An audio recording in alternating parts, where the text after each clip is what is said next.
energy to us and represents the conduit through which our material existence and spirit interacts. Snow is an intermediary state between fluid water and solid ice. In order to appreciate the spiritual implications of this, we need to examine the properties of snow. So it requires cold air and water droplets. And the snow consists of separate snowflakes that are actually independent properties, each comprised of about 100 ice crystals. Snowflakes cling to each other, but they are not intrinsically one. In contrast, water is a unified entity.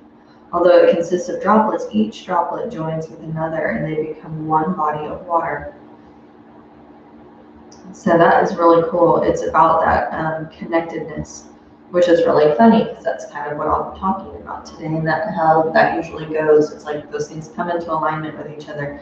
You know, we have the validation from the universe when we're thinking of talking about different things or engaging in certain conversations. Talking about how snow falls gently and silently, teaching us in our own process of educating others and educating ourselves that we need gentleness.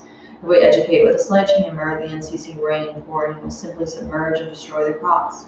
Even when it rains on Earth, science tells us that higher level, the beginning process, could have originated in snowflakes.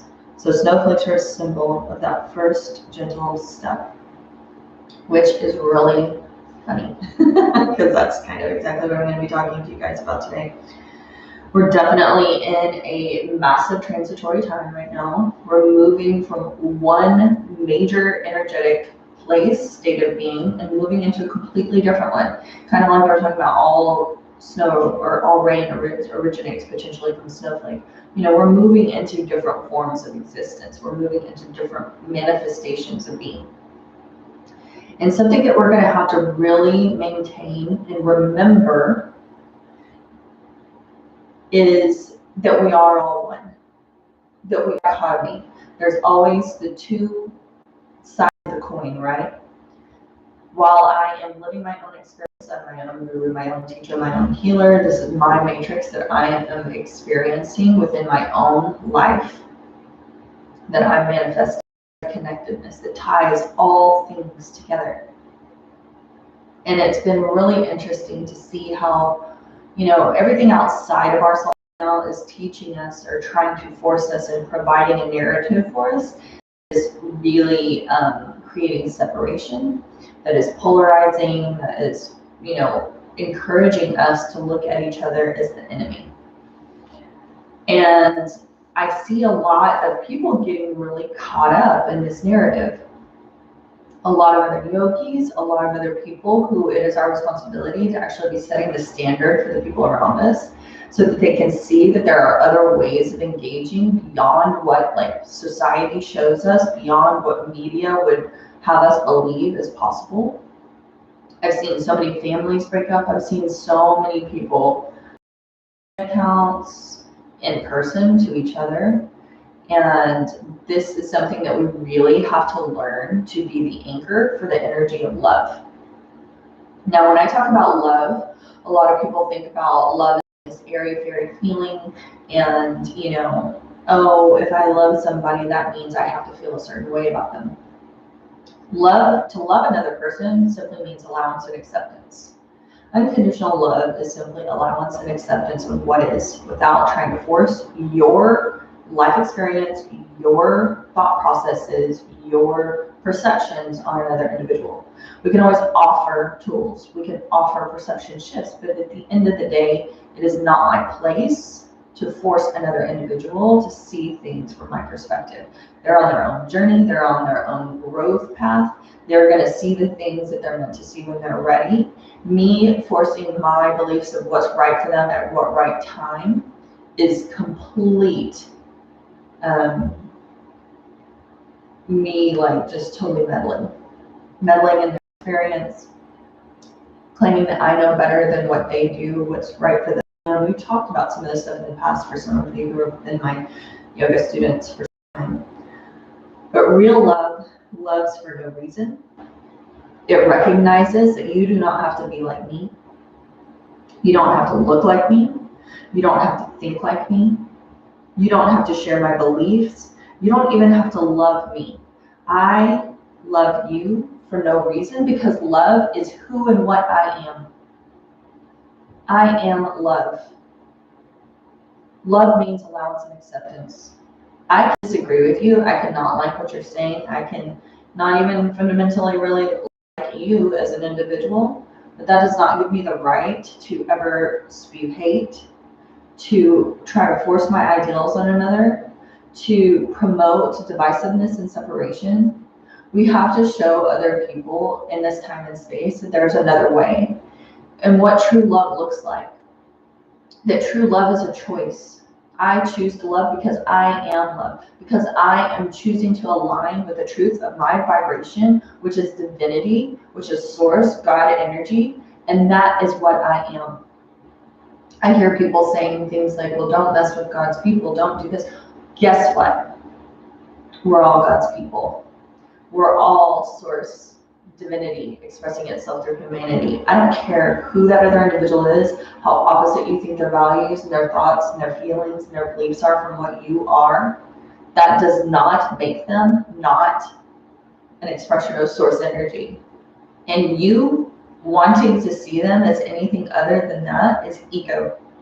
You are super stuck in an ego trap and thinking that you're the only one, that certain people who have the same beliefs and validating your lifestyle choices and your belief systems and all that stuff, those are the only other people who are gonna like make it into the light at some point.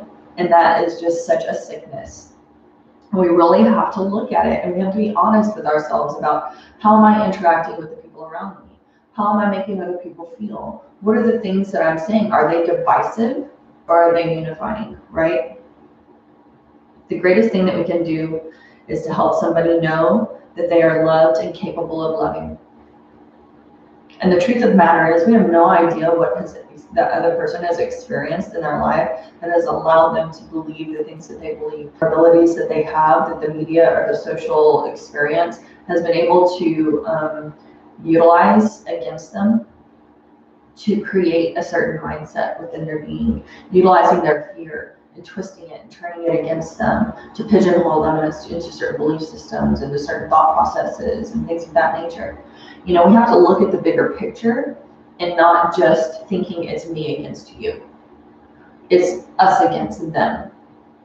This divisive mentality, if we cannot learn to get a grip on it, and we cannot learn to be the ones who embody that love and anchor it into this time and space by being it, by fully embodying that, we're going to have a really tough time moving into this next phase of existence, because things are already moving. The universe is already rotating that wheel and turning us into a new time and space.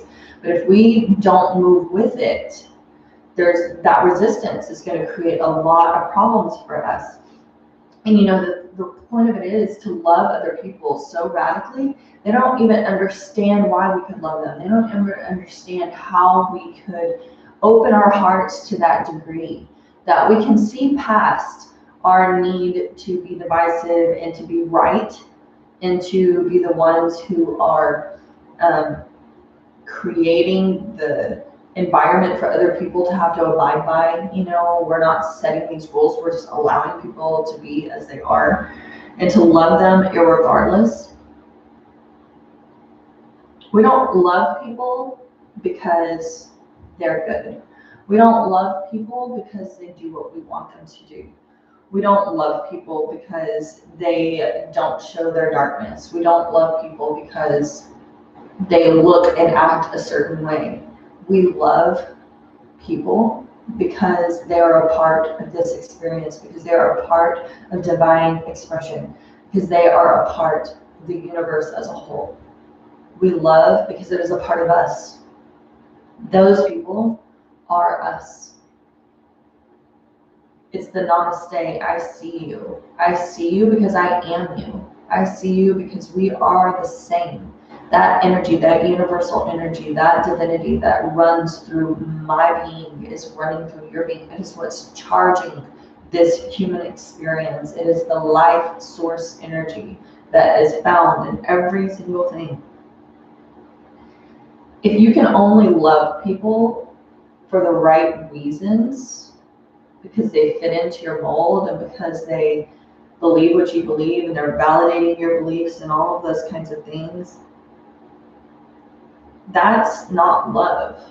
That is an expectation that you're, providing for other people, and saying that you're only going to extend your love into their life experience if they meet those expectations. And it's something that you see all the time in the Bible. It's something you see all the time in different scripture and different holy books, and everywhere. We see it all the time. Let love guide your life. Let all that you do be done in love. It's one thing to say those words. It's one thing to even think you believe it. But if your behavior is not embodying true love, true allowance and acceptance, refusing the need to cut another person down, to tell them that they're stupid, that they're wrong, that they're bad, to not be able to have conversations with the people in your life in a loving, respectful manner, where you are listening, truly listening, without the need to respond first, hearing what that other person has to say, and then responding from a place of love and compassion, we can still speak our truth and not be a total bitch, and not just cut somebody down, not be a total asshole, and treat somebody like they are less than us, or that they have no value because their values aren't representative of ours. We can be honest with the people in our lives without being mean. And it's one of those things how back in the day, people used to know not to have conversations about certain things. Death, taxes, and politics, right? We don't talk about certain things. Why? Not because we can't engage in civil conversations. It's because a lot of times those are the things that are so divisive that people have a very challenging time coming into that intermediary place. And until people learn how to come into that intermediary place, it's better not to have the conversations at all. It's better to say to another individual, look, we are in a very different polarized, as in our perceptions, and we're having a really challenging time coming into a place of connectedness right now. The best thing we can do is either not have a conversation about it or not to be around each other. We have to make choices that actually support our ability to continue to stay in love, truly to have allowance and acceptance for that other individual. If that presence of that person only enforces our need to be angry, to call names, to say hateful things, and to turn away from anchoring that energy of love into this time and space, then we have to take responsibility for our not being able to allow and accept. And I can't force that to happen either. I can't force myself to do certain things, but I also can make choices that prevent certain things from occurring. I know not to put myself in certain situations. I know not to go to certain kind of functions. I know not to have certain kind of conversations that could be triggering, that could cause a lot of volatile behavior and actions and words.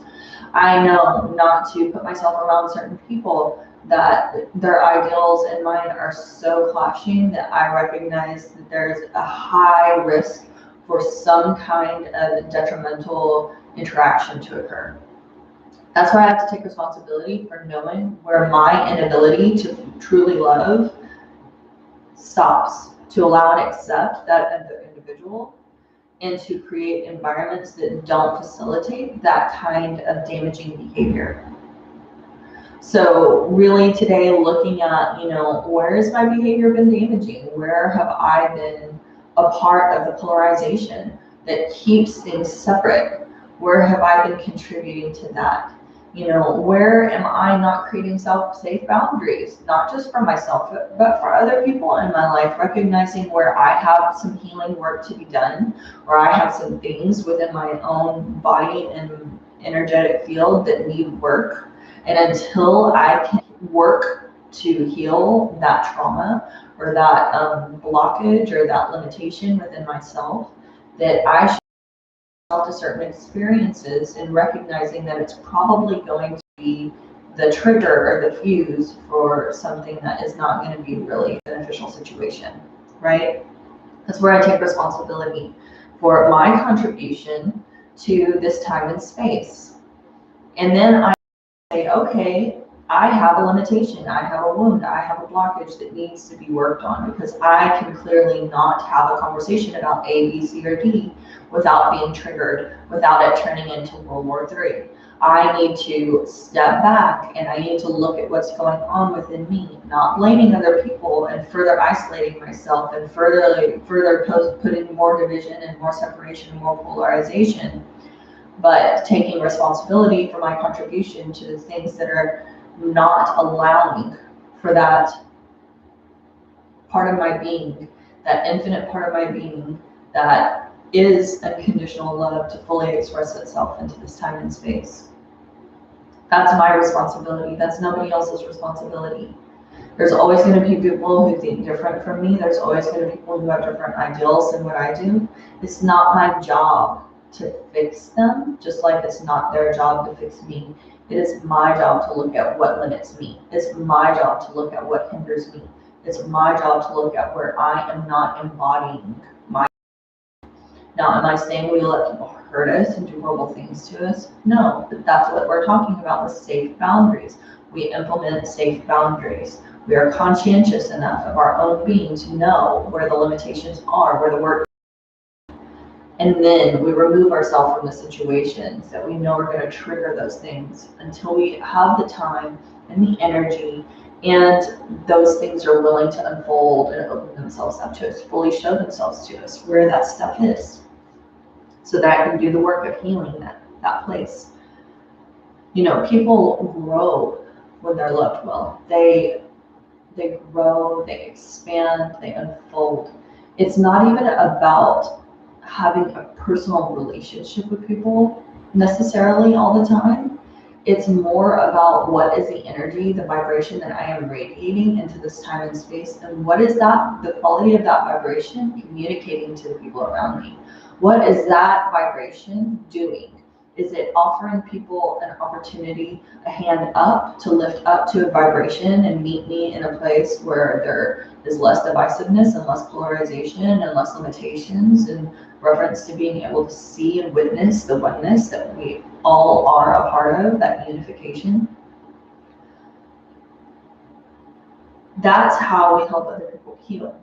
That's how we help other people love without an agenda. We love them that way first. We expose them to what that feels like. And it doesn't even have to be spoken with words. It can be totally felt within our vibratory being. It's totally felt within that magnetic field, our heart resonance that expands so far beyond our body, that we're offering that invitation to rise, to lift up, to meet us in that space, so that we're not pressing people farther away, that we're not creating a further polarization. So just today, we're going to be thinking about that. Where is the places where I've been doing that? What are the places where I have been exposing myself to, you know, or the people or the situations that I've been exposing myself to that are enforcing a certain mentality of polarization within me, that aren't the ability to be fully aligned with my highest truth of being. What does that stuff look like that I've been exposing myself to, that, you know, I need to create safer boundaries and know where those places, you know, they just aren't necessarily conducive to me growing and expanding. So if anything that I'm experiencing in this life is wanting to force me to contract away from it as opposed to expand into it, then it's not for me. To be able to witness that and to say, okay, I'm no longer going to engage in that thing. I'm no longer going to that place. I'm no longer going to have situations where I'm exposed to this person. It doesn't mean that I don't love them. I can love them, allow and accept for them to be as they are, but I don't necessarily have to choose to be around them. I don't have to expose myself to it, right? So this is about learning how to take control of our experience so that we can be an expression of fundamental love, which is that allowance and acceptance, the qualities, those fundamental qualities of love. If I'm finding that the things that I'm exposing myself to are not conducive of that, then I need to change the quality of those things. I need to change my relationships. I need to change the places I'm exposing myself to, the places I'm going, the rhetoric that is being fed to me, the narrative. You know, if I'm going to these places and they're providing a narrative to me that is not conducive to me standing in a place of love, anchoring that energy into this time and space, that I need to change it. If I'm coming up against limitations within my own being, where I'm finding that I do not feel the desire to love other people because they think differently than me, then they see things differently than me, they have different experiences that I do that created a different perception for me. If I'm finding that I am limited in my ability to love them irregardless of their beliefs, irregardless of who and what they are, then I need to look at this, not blame them for being different. I need to come back inside and look at where my limitations are. What are my wounds? What is the trauma inside of me? What is the stuff that keeps me stuck in judgment and telling a story? As soon as I start to tell a story, I'm already wrong because I'm making a total assumption about what's going on there. So this is a great opportunity to think about, how am I expressing my energy into this new paradigm, this new energy that we're experiencing? Am I changing with the energy outside of me as the snow is falling and it's showing us, you know, that we are one, but we're all different, but we're all the same, you know? It's gentle. It's not harsh. We're being gentle with each other. We're being loving and kind with each other, allowing and accepting, creating safe boundaries. We are standing in our power, but we are not forcing or pressing ourselves onto other people. We're not hammering our truth into the people around us, right? We're offering them the invitation to rise into a different vibratory space, anchoring that energy of love into this time and space, giving them that invitation to engage in that energy as well, shift into that space also, okay? So taking ourselves out of our ego, thinking about what are those things that I'm contributing to, that are creating separation, that are creating divisiveness, and how can I start to look at those places? Where are the things that I'm exposing myself to that are not of that for me? So let's start by coming into our easy seated posture.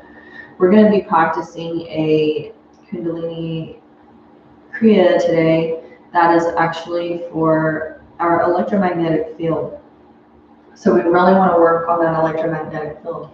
Like I was talking about earlier, that heart resonance, that energy that is felt before we even speak words,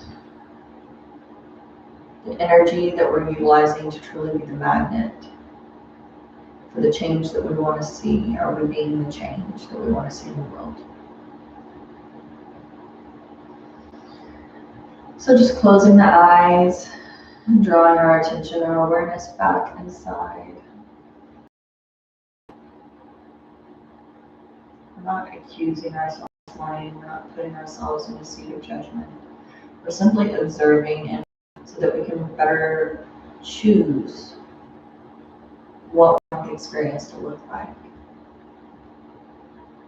So that we can step into our power and embody the love, which is the first and foremost quality of our infinite being. I am that. I am love. Love is a natural expression of the truth of my being. And allow it to be the first and foremost quality that people experience in my presence. And finding your breath.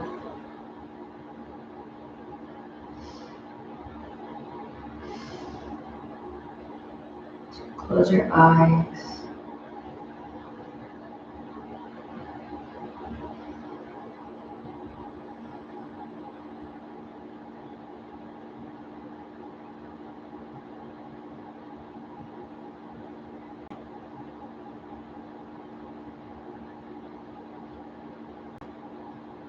That fear, that division, that polarization, It's a voice that's motivated by fear. It's a voice that's motivated by a fear of what's to come.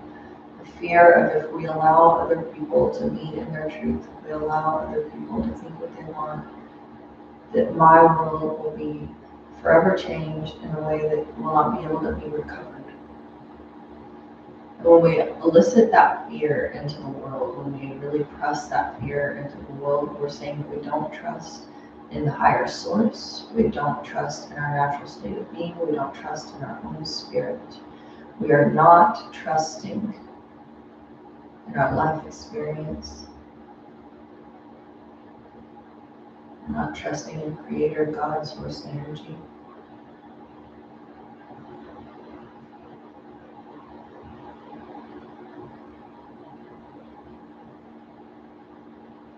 Stop being motivated by fear and start being motivated by love. Rubbing the palms of the hands together, creating that friction and heat.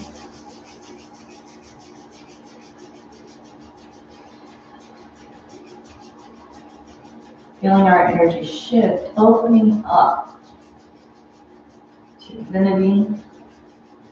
As we tuck our thumbs into our breastbone, hands in prayer pose, so that we can tune into those higher aspects of our own being. We're tuning into that divinity that is expressing itself in our humanity, tuning into the God Source energy that infuses every cell, every atom, and all of the spaces in between of our own being. Using the mantra Om Namo Gurudev Namo 3 times. Inhale deeply. Exhale completely. And inhale to begin. Om Namo Gurudev Namo Gurudev Namo Om Namo Gurudev Namo. Inhale deeply, suspend the breath, apply your good luck. If you're not pregnant, on your menstrual cycle, on the untreated blood pressure problems, glaucoma.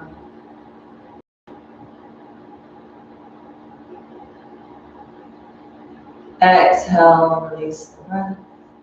Keep those thumbs tucked into your heart center so that we can continue to open up to those higher sensibilities of our own being and create a safe space on our mat to engage in our practice, to do our own healing work. Inhaling deeply.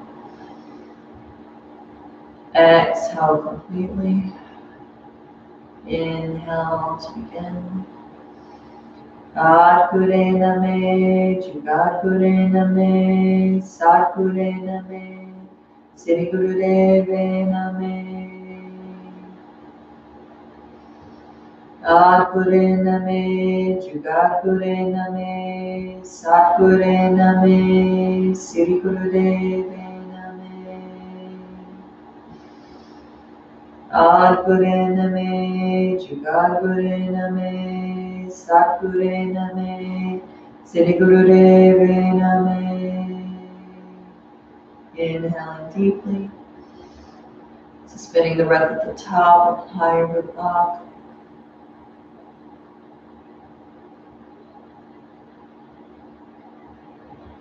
Exhale, release the breath, release the lock, release the hands. And you know, whenever I tell you our exercise today, our create today, because we're working on eradicating the ego. And when we say ego eradicator, we're not like looking to just fully get rid of our ego. We're looking to diminish the voice of ego so that the voice of the spirit is always louder, always the one that we hear. The voice of love, the voice of acceptance, allowance is much louder than the voice of fear. Okay? That's what we're looking to do. So whatever I tell you guys not to engage in the breath of fire or not to apply the root lock, if you're on your menstrual cycle, pregnant, you have any untreated heart problems or blood pressure issues, glaucoma, and things of that nature, do not do it. Some people will think, oh, it'll be okay, or, oh, it's okay if I put my legs in the air even though I'm on my menstrual cycle or moon cycle. No, we are honoring our body, recognizing the state of our being, the quality of the energetic being that we are in that moment, on that day, the properties of the physical body and how it contributes to our experience is a very honoring the body, honoring where we're at on our mat, not limitations, just the state of being that we're in. From the moon cycle, it is not a healthy thing to apply that internal lock, the will of bond. It is not healthy for me to do the breath of fire. It goes against what is good and comfortable for my body to do those things. So please, when I tell you not to do those things, if you have A, B, C, or D, listen to that cue, because it will not be healthy for your physical being. We want to honor the physical being. We want to recognize that, okay? And that's just like making your practice your own practice. Whenever you need to modify. Whenever you need to take a different posture, if you need to sit and close your eyes in your easy pose and just visualize yourself going through the motions, that is just as powerful. You're not taking anything away from your practice by honoring your state of being. So please do that. Please listen to your body. Please be respectful of where you're at in each and every moment and honor your being. Every time you honor your being that way, you prove to your body, to your soul space, that you can be trusted to create that safe space for your being to do its greatest amount of healing, greatest amount of expansion, greatest amount of removing all obstacles and limitations, that you can handle what that really truly means. So please be kind to yourself during your practice, always. And please always utilize those cues to provide for yourself the best, most comfortable practice you possibly can, okay? So we'll be doing quite a bit of seated posture today, and a lot of it is actually going to be in a rock pose. That rock pose, which is why they call it rock pose, because when you're in rock pose, they say that it's so good for your digestion and that part of your body, that energetic part of our being, that we can literally digest a rock when we're in that position. So when we're having digestion problems, it's a great posture to come into. When we're having any kind of issues in this energetic center of our body, that second and third chakra especially, this is a great posture to come into. If we're not feeling that ability to co-create and manifest and dream the dreams of our heart and birth those things into the world, we're having a lot of trouble, with the way that we perceive ourselves and not seeing ourselves from a place of love, but seeing ourselves from a place of shame and guilt and all of the things that we can place on ourselves. This is a great posture to come into. So we remember our tools, right? Whenever we talk about why we do certain postures, that's a tool I'm putting in my toolbox. If I'm having digestion problems, I'm going to try to remember to pull that tool out of the toolbox and use it and not let them just sit there and get dusty, right? So we're going to start by coming into our easy pose, and we're going to be coming into our breath of fire. And we're going to be there for 3 minutes. So this is, we're going to be doing a lot of breath of fire today.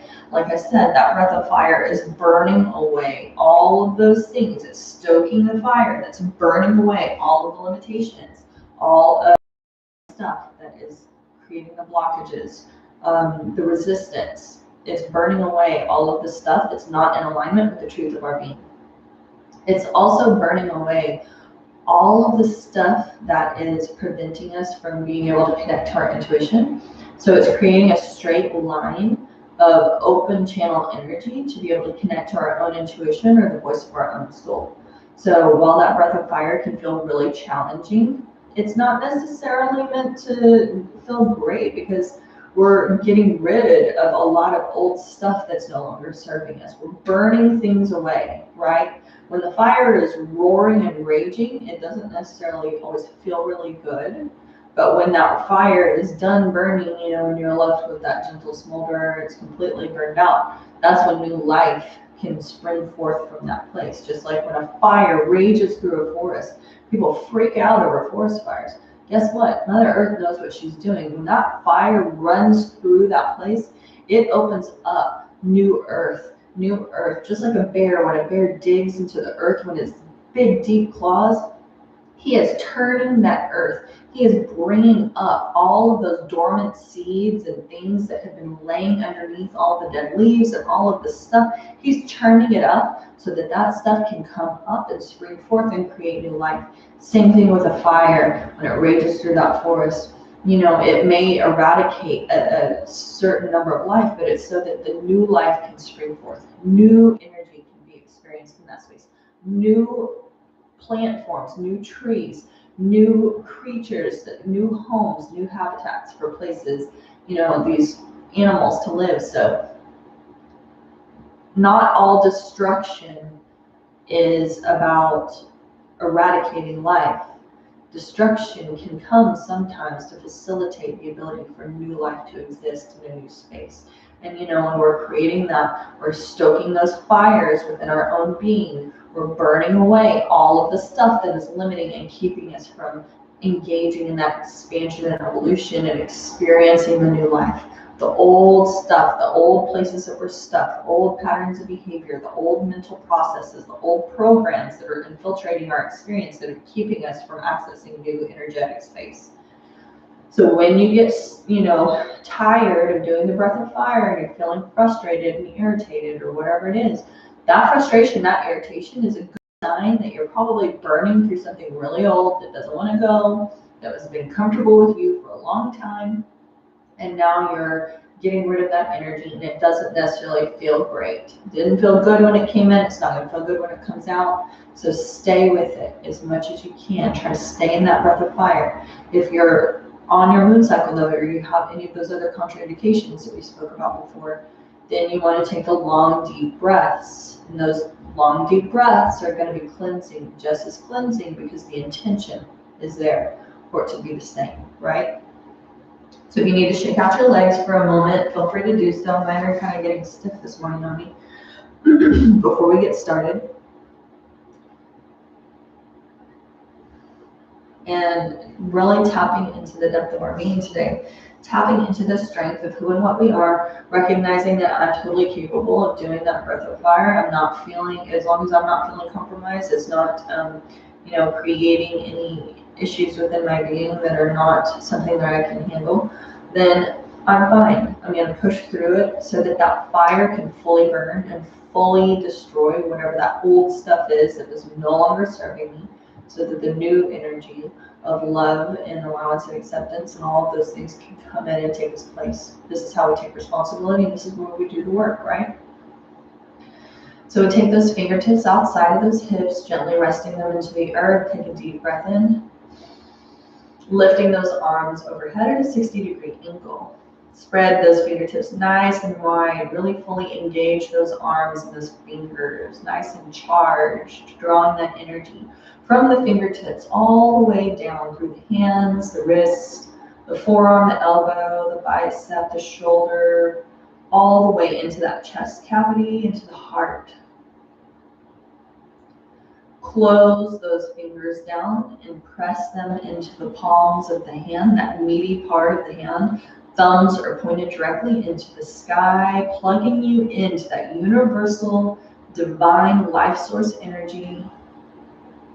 We're going to use our navel to pump the air in and out through the nostrils. So beginning that breath of fire by inhaling deeply.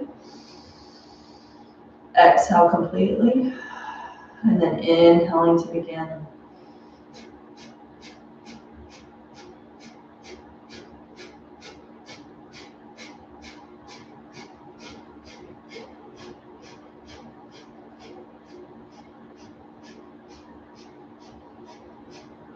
Like I said, we're going to be here for 3 minutes. So keeping those eyes closed, drawing the attention up towards that third eye, that brow point, focusing our attention on that place of intuition, the voice of the soul, putting us in that receptive state of being. What are the qualities of my authentic being? my most pure, authentic being, not who other people have told me that I am, not who the world has told me who I was before I really got a grip on who I am within my own truth, but focusing on that truth of being who you came into this world as, that soul expression, that part of yourself that has never ceased to exist. Connecting to and aligning yourself to that energetic place. Allowing that to be what radiates forth from your magnetic field. That divine expression.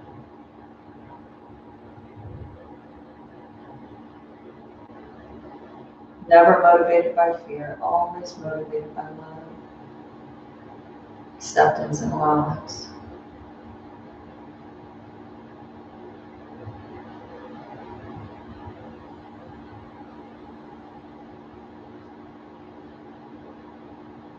Really pumping that navel, stoking that fire, visualizing that navel, just like you see those little handheld fire stokers that you pump with your hands. You're squeezing those handles together so that you can force that oxygen into the fire to really ignite it, to really light it up. We're using that navel point to pump that air in and out, stoking that fire, allowing that prana, that oxygen, to light that fire, to really allow it to burn as bright as it possibly can.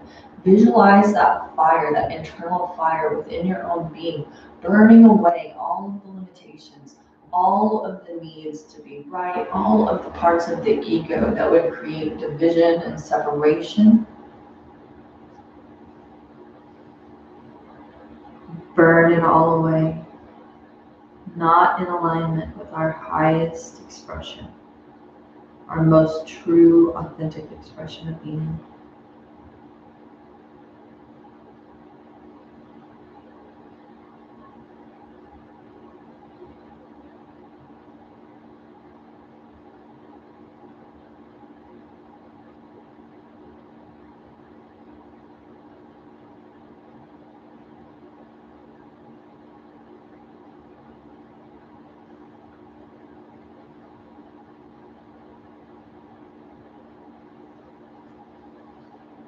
It is our own mental attitude which makes the world what it is for us. Our thoughts make things beautiful. Our thoughts make things ugly.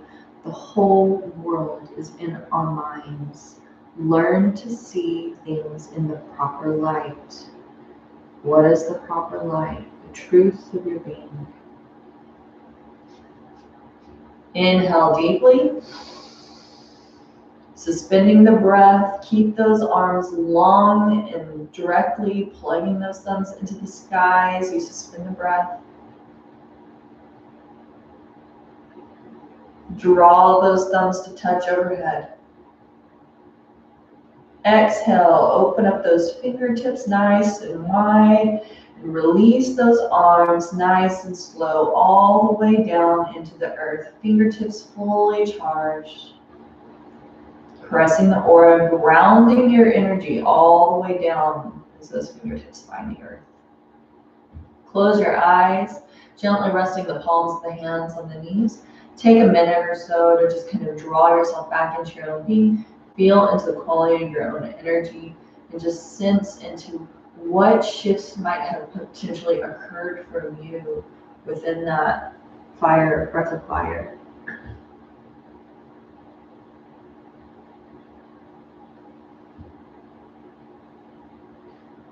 Proper light is to see things from your truth, to see things without judgment, without the need to attach a story. We're not attached to an outcome. We don't need to be validated. Acceptance and allowance of what is.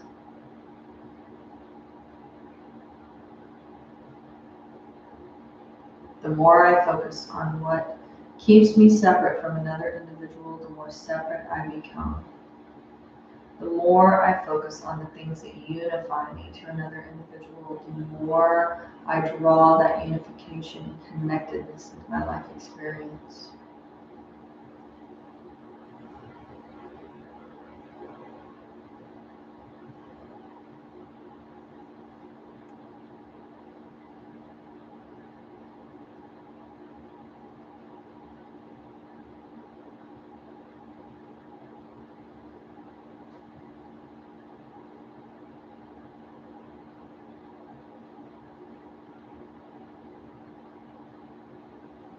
Open those eyes, gently allowing them to come back to the front of the room whenever you're ready.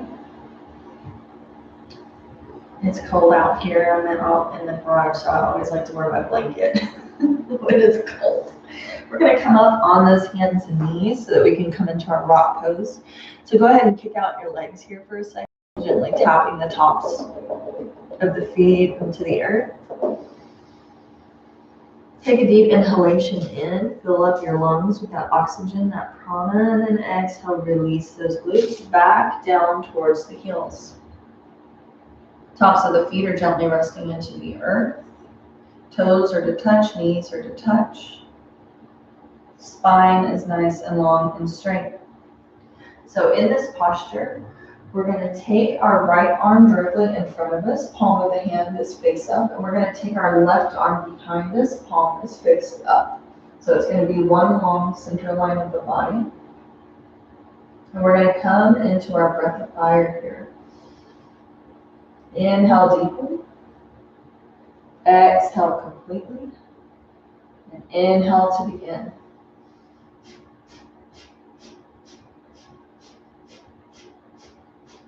Close those eyes and draw your attention, your awareness back inside as you focus on that breath of fire in this long posture. Crown of the head shining into the sky, palms of the hands are face up in reception.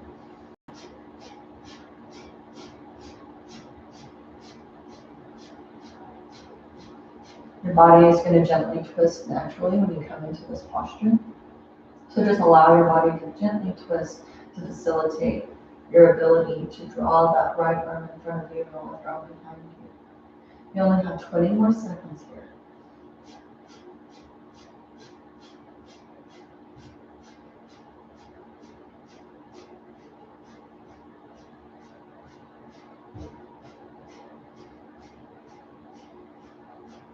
Inhaling deeply, suspending the breath, fire the block the lung, sealing the energy of that exercise into your being.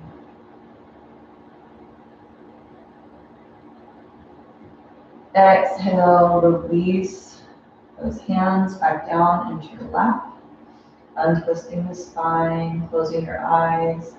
Take a moment to relax before we take it to the opposite side. If you need to roll those shoulders forward and back, shake those shoulders out, whatever you need to do for us to be able to take this exercise to the opposite side.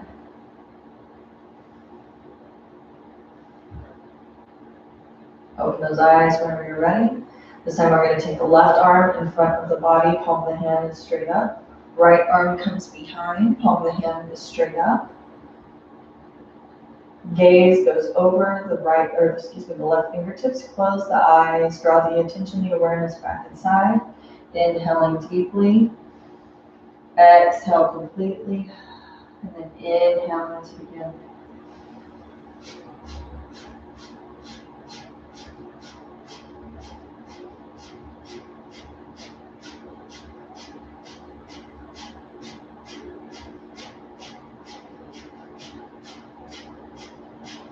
This is one of those moments where we want to invite that fire to rage, invite that fire to burn as brightly as it can, invite that fire to take away all of those things that are not serving you right now. Whatever you're ready to shift into, whatever you're ready to let go of, whatever you're ready to evolve into, give yourself permission to really let go of whatever's holding you back from engaging in that energetic space. Just about 15 more seconds here.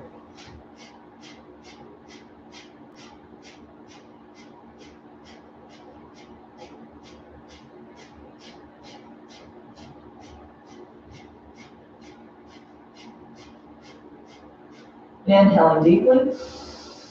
Suspend the breath, apply your root lock. Keep those arms lifted.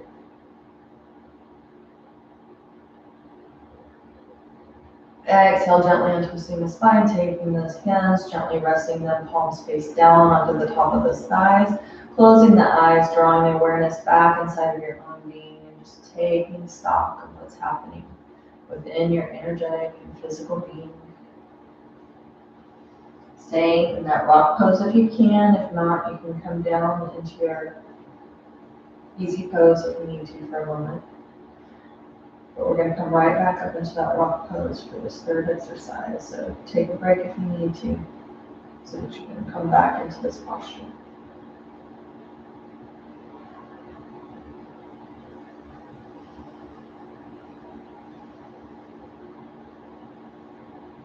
Gently opening those eyes whenever you're ready.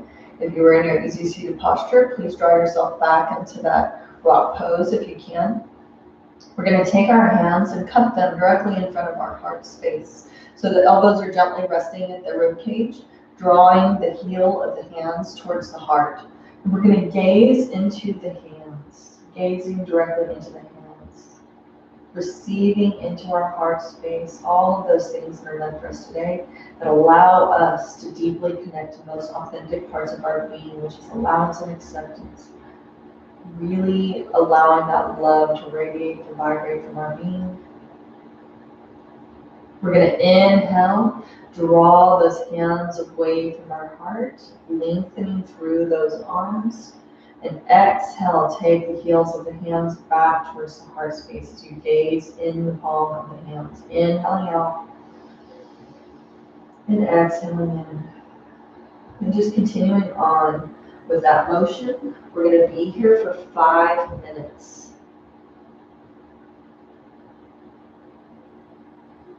Inhaling and extending the arms. Exhaling and drawing them back into the heart center.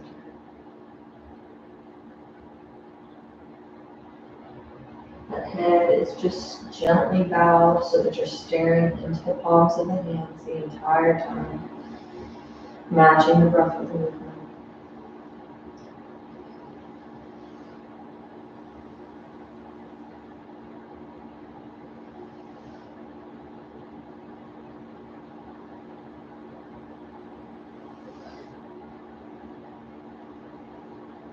Really focusing on that heart-centered energy as you're receiving into those hands and drawing universal wisdom, all of the support, all of the uplifting energy that allows you to charge your own being and really fully radiate that authentic, full expression of love, grounded, connected, safe, trusting.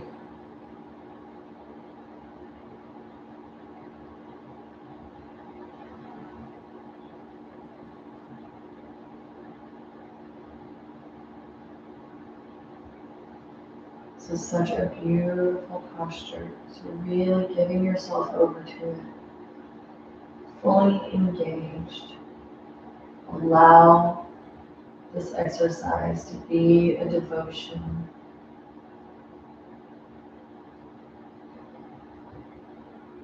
Whatever that higher source is for you.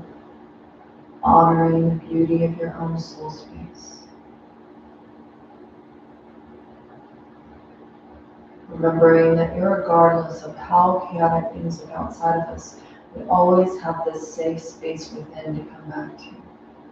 This safe space to come back and connect to our own being. Remembering how powerful we are. Remembering all of the support, all of the nurturing that we have from the universe, from the earth, to uplift and assist us in achieving the goals and desires of our heart. Moving as fast or as slow as feels right to you today. Just allow that movement to be totally natural and meditative.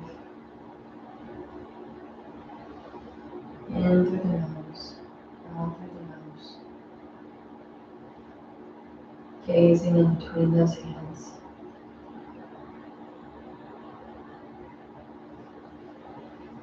Already more than halfway through.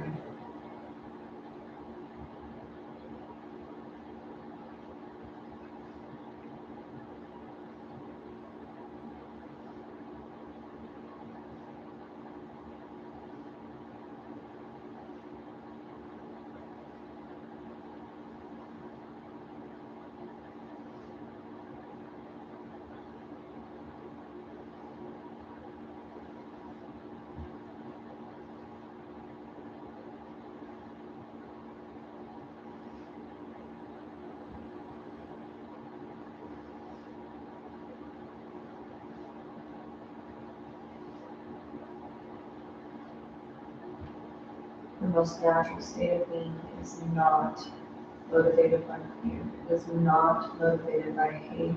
It is not motivated by division. Any of those feelings, any of those thought patterns that might exist within you come from the outside and infiltrated your inner being because you've accepted them and allowed for them to exist within your world. And this is the time where we say no more. I will no longer be motivated by fear. I will no longer choose to be motivated by the things that come from the outside in. I choose to only source the truth of my being from within myself, within my own energetic expression, within my own heart and soul. Just a few more seconds here. So really making it count.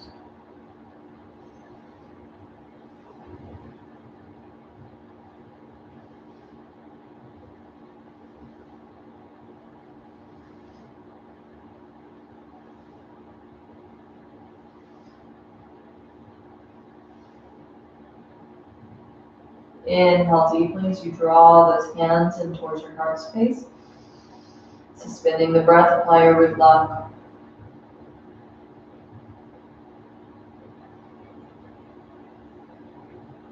Exhale. Release the hands, release the lock, release the breath. We're going to drop those hands in front of those knees. Come up in your tabletop position and tap out those feet after being in that rock pose for so long. And this next posture is really interesting.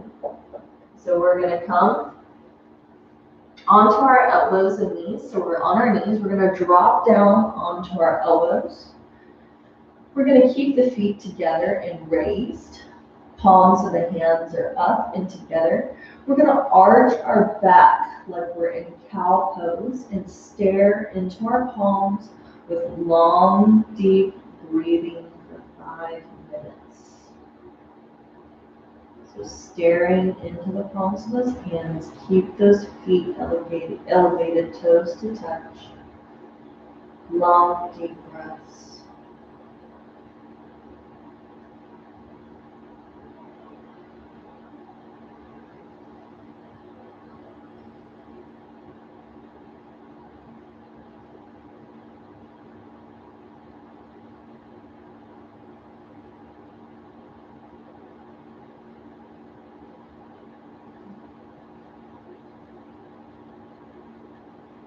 Engaging in the kind of love that loves the entire being, never fades.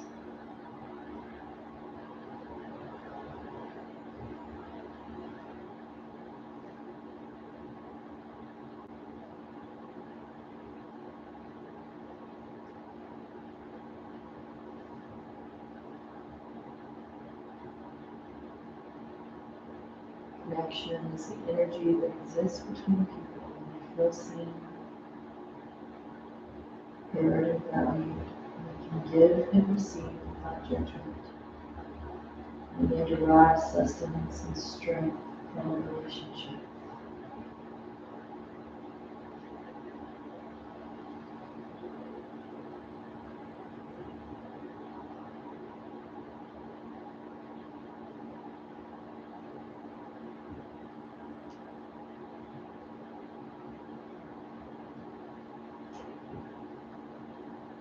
Connection is the essence of our existence.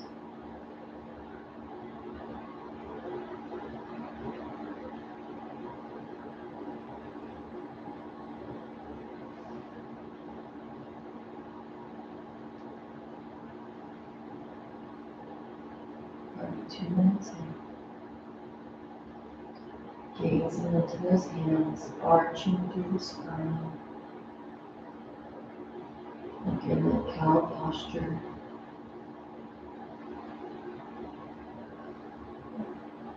Relax your shoulders so that they're not drawn up towards the ears.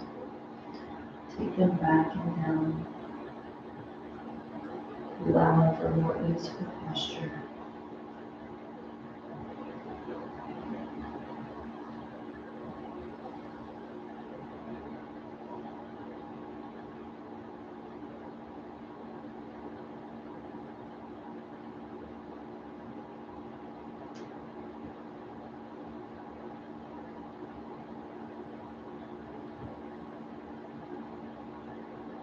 If our values are inclusive of love, and we live into that value, we do more than profess it, we practice it. We walk our talk, we are clear about what we believe and hold important. We take care that our intentions, words, thoughts, and behaviors align with those beliefs.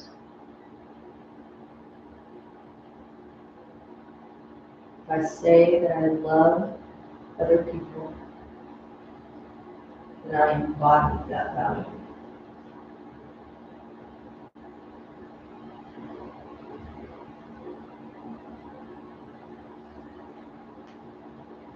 Just 1.5 more minutes here.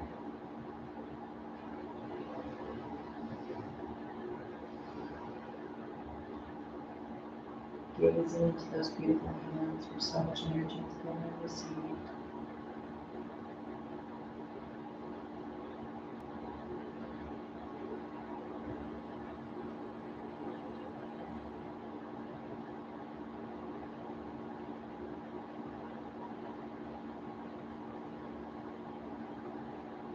Those hands, they lift up the others in your life, as opposed to press them down.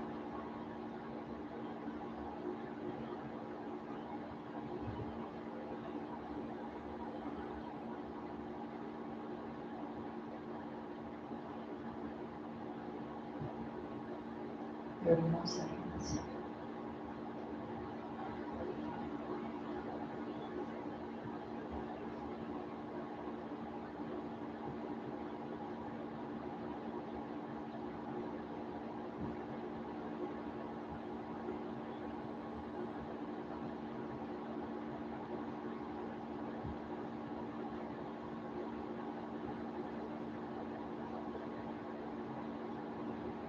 Inhale deeply.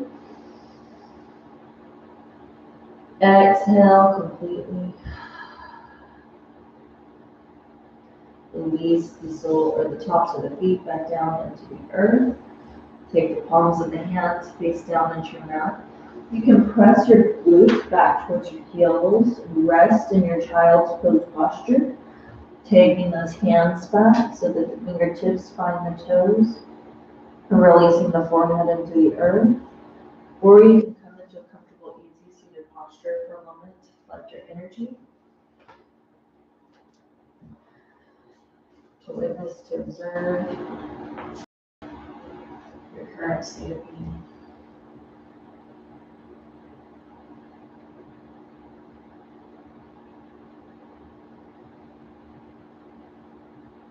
Collecting your energy.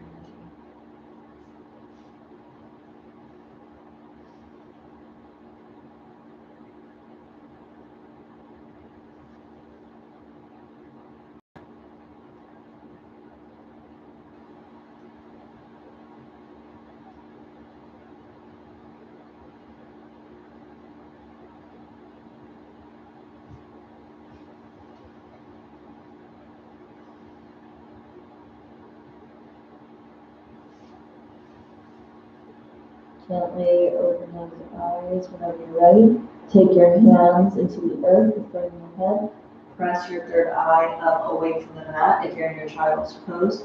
If you're in your comfortable, easy seat, we're going to come up onto our rock pose again. So come onto your hands and knees. Drop the glutes back towards the heels. Tops of the feet are gently resting into the earth. We're going to come into our Guru Pranam posture here. And this is a really humble, reverent posture. This is one of those postures where we give ourselves over to what is. We accept and allow the truth of our being. We're not resisting it. We're not contracting away from it in fear. We're fully accepting it. We're stepping into our vulnerability and fully accepting the truth of our being. We're going to take the palms of our hands together, thumbs to touch, gently resting on the tops of the hands. We're going to rest those hands into our mat in front of those knees. And we're going to lengthen through those arms and draw those fingertips towards the front of the room until we release the third eye into the earth, into the mat. Chest is gently resting on tops of the thighs. Really lengthening through those arms. Draw those fingertips as far as you can forward comfortably, so that that third eye is fully resting into the mat, relaxing that forehead, that intuitive place into the mat, into the earth, and finding our breath. Nice and slow inhalation and exhalation through the nose, just relaxing into this posture. We're going to be here for 3 minutes.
At the end of the day, the most important things are the connections that we make.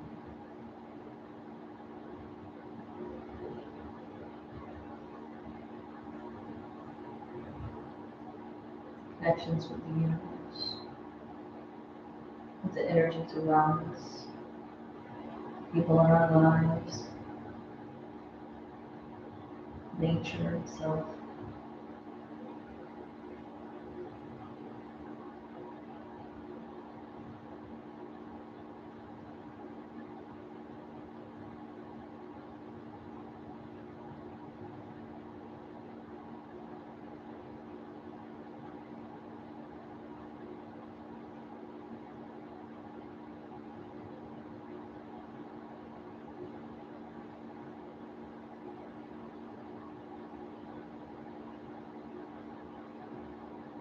Anybody can look at you.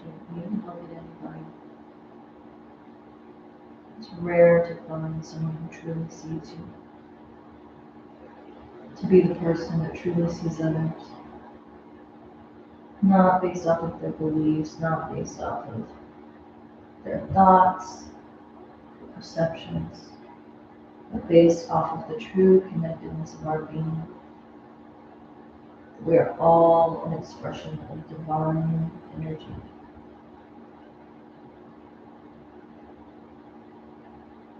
God, source energy. We are all God's children.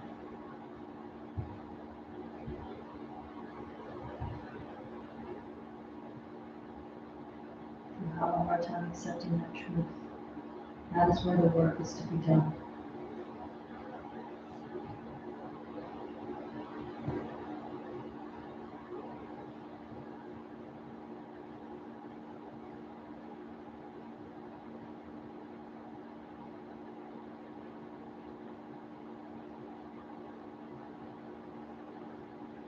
We're all worthy. We're all have value.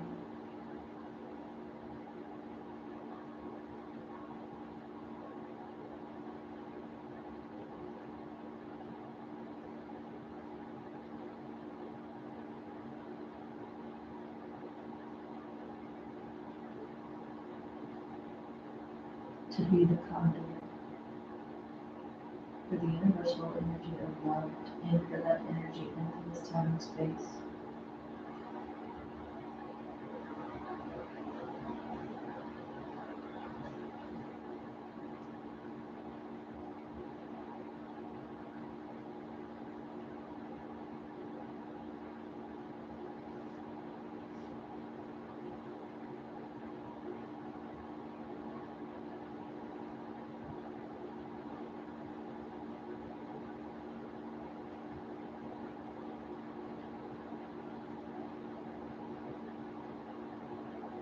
Very more seconds.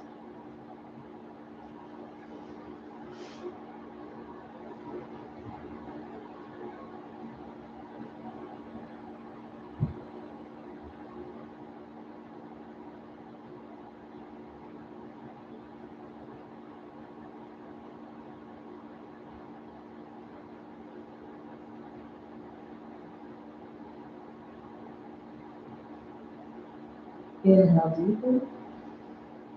Suspending a breath, apply the bond.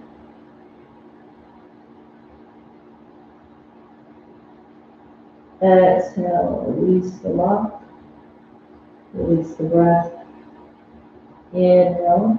Use your core strength to rise up, draw the glutes back up onto the heels, taking those hands back up towards the body, resting the palms of the hands on the top of the thighs now, long through the spine, shoulders are relaxed back and down. Take a couple deep breaths in this posture, or come into your easy seated posture if you need to for a moment to collect your energy before we move on to our next exercise.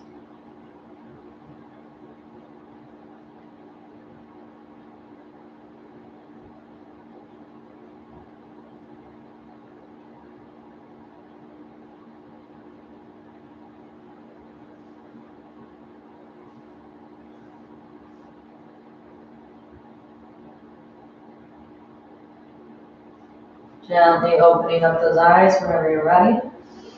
If you are in your comfortable, easy seated posture, then please draw yourself back into your rock pose.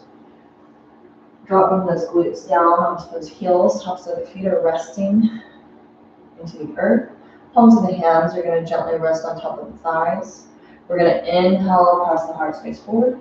Exhale, round through the spine so that we can come into the spinal flexation. So inhaling forward, exhaling back. We're going to be here for 3 minutes.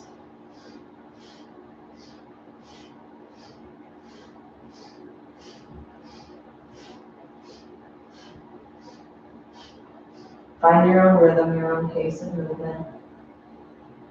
Flexing that spine, your rock pose posture.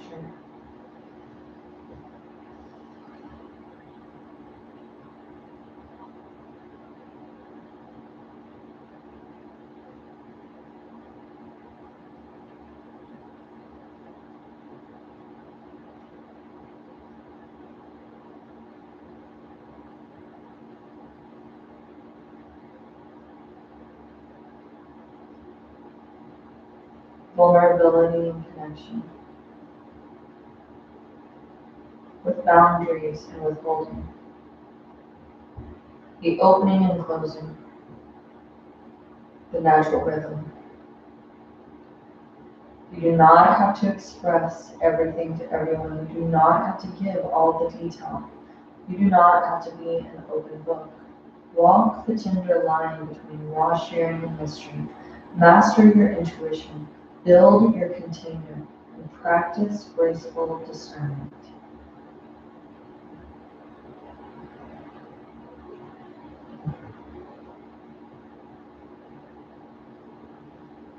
You're about a minute and a half in, so you have a minute and a half left.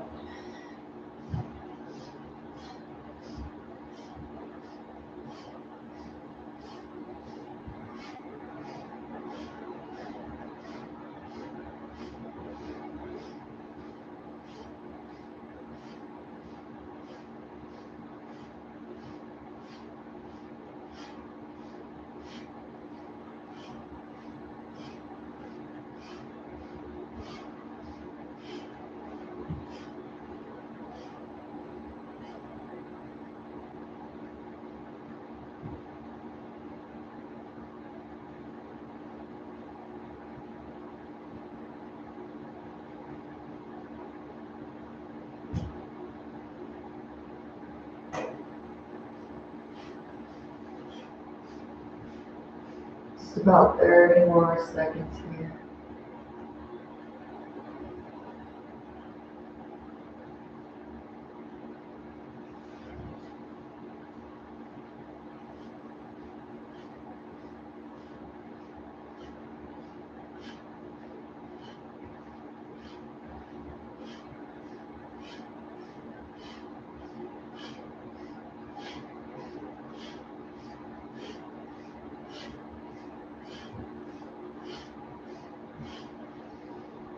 Inhale, come back to center. Apply your block on the bond.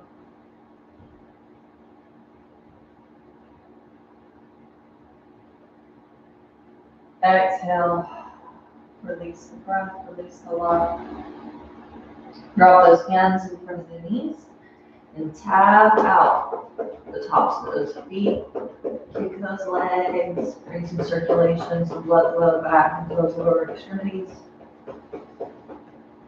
Draw down into your comfortable, easy seated posture. Take those hands so that the wrists are dangling over the front of the knees. We're going to take our hands into Gyan Mudra. Pointer finger and thumb come to touch. The rest of the fingers are gently relaxing downwards towards the earth, dropping the shoulders back and down. Taking the chin ever so slightly back and down so that the head is hovering over the heart is hovering over the sits bones. Wide, nice, long line of energetic channel for the body to utilize. Closing the eyes, drawing awareness up to the third eye. Take this opportunity to meditate for 3 minutes.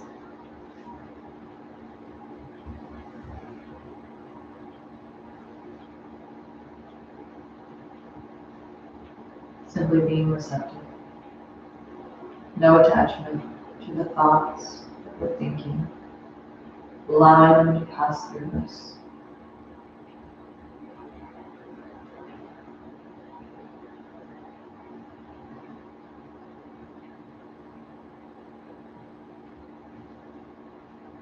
One of the best ways we can filter the things that we say and ensure that they are an embodiment of love, that they are infused with the energy of love,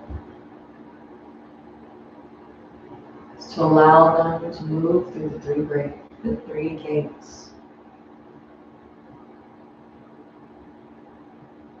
Is it true? Is it kind? Is it necessary?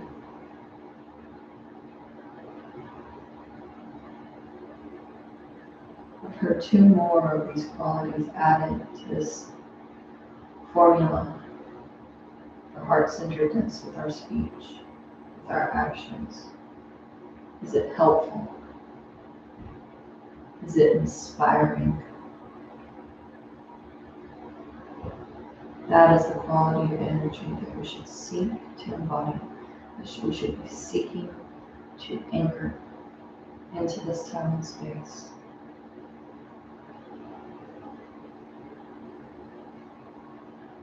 Is it true? Is it kind? Is it necessary? Is it helpful? Is it inspiring?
Inhale deeply.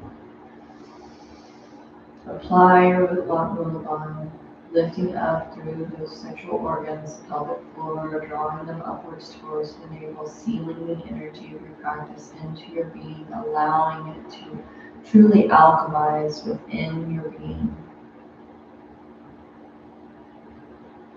to shift the energy into the places that are the most life affirming for your highest and greatest good. Exhale, release the lock, release the breath. We're going to finish this particular practice in a really interesting way. It's kind of funny. We're going to draw ourselves down onto our back before we come into our Shavasana posture.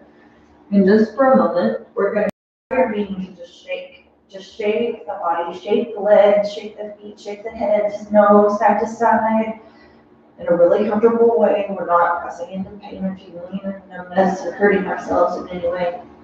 Just shaking the body, shaking loose all of that stuff that wants to stick, that wants to stay, that's not serving us. Shake it all out, visualizing it down into the earth, where Pachamama, Mother Earth, can help us neutralize that energy, transmute it into something more life-affirming. Shake, shake, shake, shake the entire body. And then relax, still the body. Find your breath, long through the legs, feet fall to the side. And that final Shavasana pose.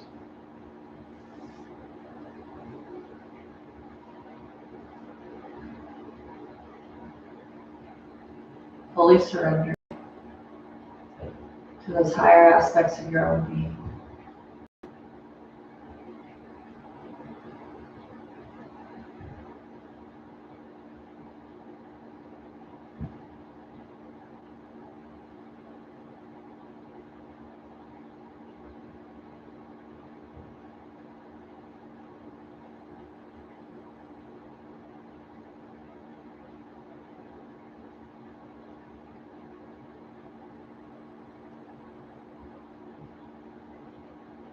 Sinking into the earth with every exhalation. Feeling that beautiful Mother Earth rising up to meet you, to support you with the earth all moving together, working in synchronicity.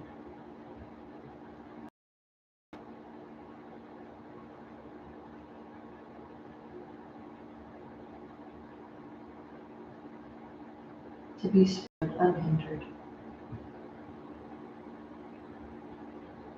Come back to your most authentic expression of divinity, which is love, acceptance, and allowance. Recognizing and celebrating that we are all inextricably connected to each other by a power greater than all of us, and that our connection to that power and belonging. Practicing spirituality brings a sense of perspective, meaning, and purpose to our lives.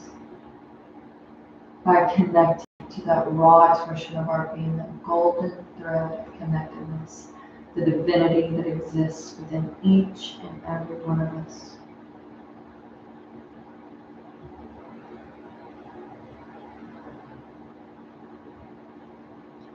We cultivate love when we allow our most vulnerable and powerful selves to be deeply seen and known. When we honor the spiritual connection that grows from the offering, from that offering with trust, respect, kindness, and affection.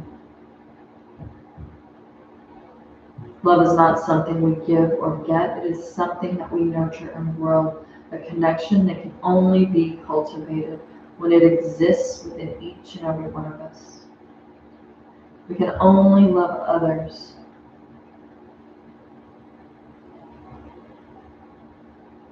to the degree that we are willing to love ourselves.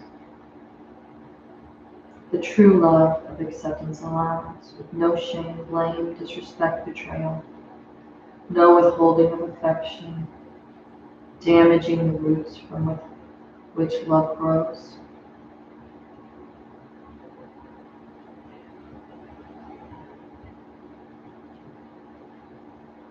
giving everyone else in our lives the opportunity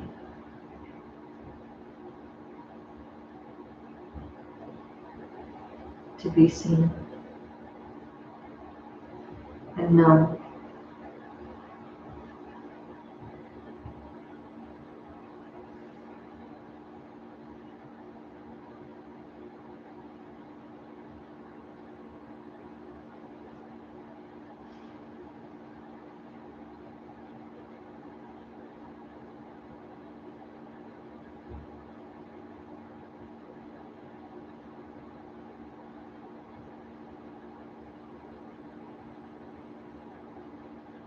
Coming back into your physical body by wiggling the fingers and toes. Taking any gentle movements that you might need, those gentle stretches, cat stretches, first on one side and then the other, reaching the arms overhead, pointing the toes in the opposite direction, full body stretch. Inhale and wrap those arms around the front of the shin bones as you draw the knees into the chest, rocking and rolling on that spine so that you can draw yourself into a comfortable upright position. Finishing our practice today with 3 long set bones. I am truth, truth is my name, truth is my identity. As much as I want to accept and acknowledge and allow for my own truth, I must accept and acknowledge and allow for that truth in every time that has as much exponential ancient wisdom as my own soul does. Meeting in the place, in the golden thread of connectedness, the divinity that exists within each and every one of us. I see that version of you, not the worldly, egoic version that you to be seen.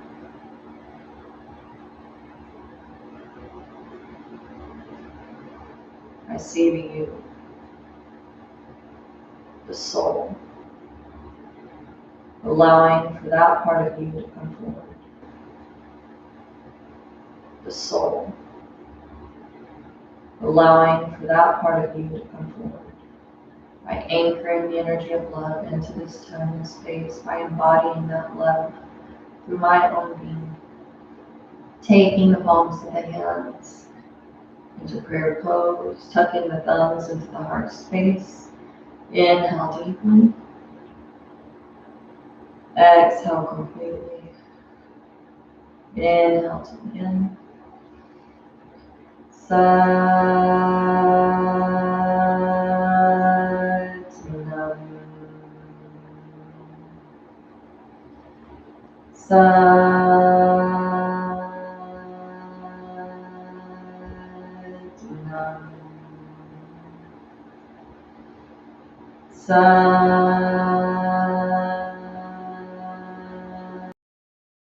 Namaste.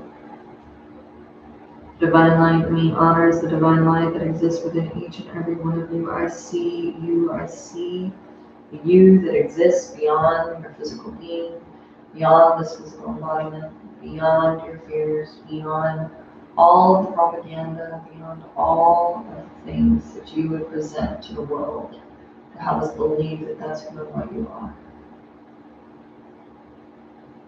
Right. Thank you so much for joining me this morning. I really appreciate you guys. I hope you enjoy this beautiful snow. If you're here in Texas with me today, I mean, it is literally gorgeous. Sit and just take a moment to feel into what the snow means for you and just, open yourself up to new ways of thinking, new perceptions, new ways that spirit can show you how to embody that energy of love, anchoring it into this time and space. The more of us that step up and step forward, that are willing to grasp each other's hands and to stand in that place together, the more we invite everybody else around us to do the same. To meet us in that space as opposed to creating further division, further separation. So I appreciate you guys so much. I'll look forward to seeing you guys later and have a great snow day. Bye.